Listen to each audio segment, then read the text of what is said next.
18 სექტემბერს მეგობრებო, ამერიკულმა ტექ გიგანტმა მეტამ ყოველწლიური ღონისძიება გამართა და ეხლა ბატონი მერაბ ნადირაშვილი გაჩვენებთ სრულიად ახალ, სუფრიოს ახალ პროდუქციას, რომელსაც მარკ ზაკერბერგი თვითონ წარადგენს. ნახეთ, ეს არის ბევრი სხვადასხვა პროდუქტი და სერვისი იყო წარდგენილი, მაგრამ განსაკუთრებული ყურადღება ცხადია კომპანიის ერთ-ერთმა ყველაზე პოპულარულმა პროდუქტმა, საუბარია Ray-Ban Display-იმ მიიქცია. მოკლედ, რაშია სხვაობა? წინამორბედისგან განსხვავებით, ახალი ჭკვიანი სათვალე არც მეტი და ნაკლები აღჭურვილი იქნება ვირტუალური ეკრანით, რომელიც მარჯვენა კუთხეში იქნება განთავსებული და მინიმალურად დაფარავს გამოსახულებას. ანუ, აი ხა რასაც ხედავთ, ნაწილობრივ გამჭვირვალე ეკრანის გამოყენებას თქვენ რამდენიმე მიზნით შეძლებთ. მაგალითად, შეგეძლებათ WhatsApp-ში, Messenger-ში და Instagram-ში ხელმოწერა. ასევე ფოტოგალერეის დათვალიერება. მეტამ ხელოვნური ინტელექტის მიერ გაცემული პასუხების განხილვა მოახდინა იქვე ადგილზე. ღმერთმა ხელი მოგიმართოთ. მაგრამ რაც მაქვს, აი ეს ამის სახით.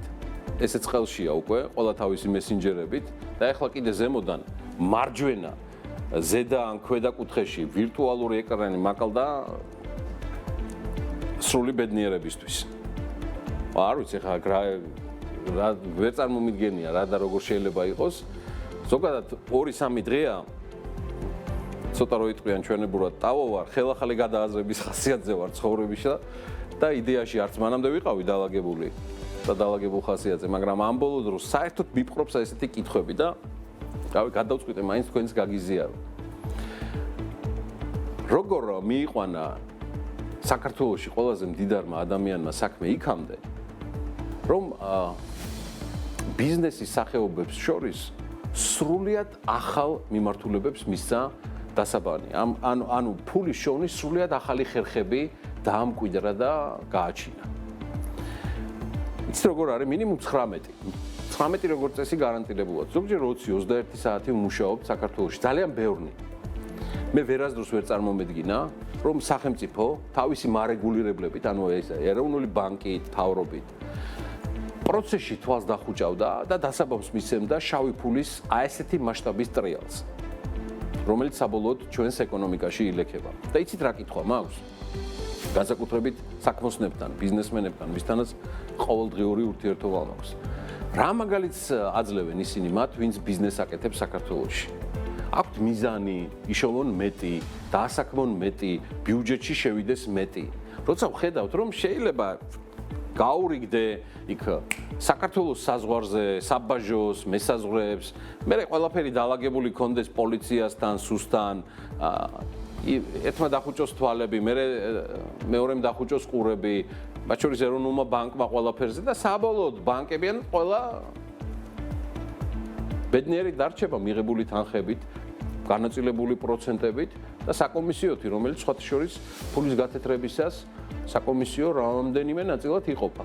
როგორ ფიქრობთ, როცა ესეთ სისტემურ დონეზე აყვანილ და დანერგილ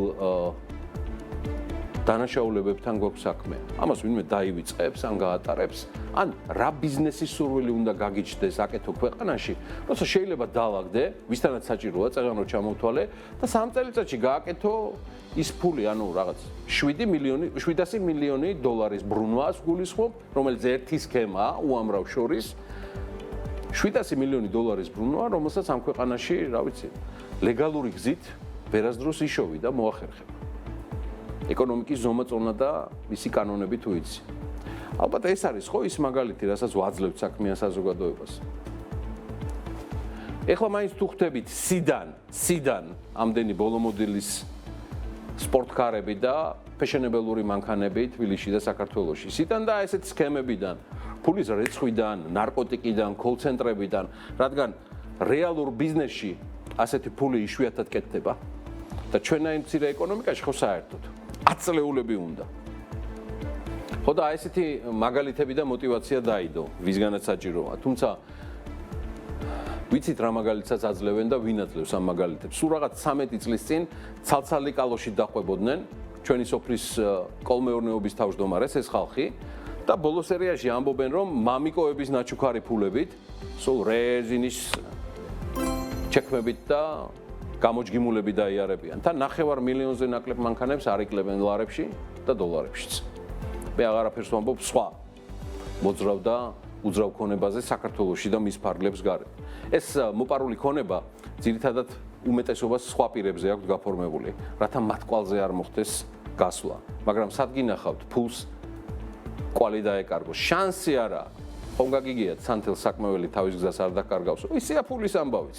ადრე თუ გვიან ფული და მისი რეალური პატრონი ერთიანდება და არასდროს დაკარგავენ ერთმანეთს.